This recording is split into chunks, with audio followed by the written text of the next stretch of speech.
আসসালামু আলাইকুম ওয়া রাহমাতুল্লাহি ওয়া বারাকাতুহু। আমি Mohammad Zakaria Munshi, Chhagalnaiya model school and college থেকে আজকে আমরা অষ্টম শ্রেণীর বিজ্ঞান বিষয়ের একটি গুরুত্বপূর্ণ টপিকস নিয়ে এসেছি।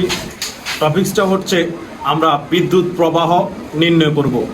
একটি বর্তনীর বিদ্যুৎ প্রবাহ কিভাবে নির্ণয় করে সেই বিষয়টা আজকে আপনাদের সাথে শেয়ার করব। আশা করি পাশে থাকবেন। একটি কক্ষের বর্তনীর বিভব পার্থক্য 12 ভোল্ট এবং রোধ 20 ওহম হলে বর্তনী কি পরিমাণ বিদ্যুৎ প্রবাহিত হয়, মানে বর্তনীটিতে কি পরিমাণ বিদ্যুৎ প্রবাহিত হয়, আজকে আমরা এই ক্লাসটি করব। আসসালামু আলাইকুম, আমি রাওয়া অষ্টম শ্রেণীর একজন ছাত্রী।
ধন্যবাদ মার্জিয়াকে।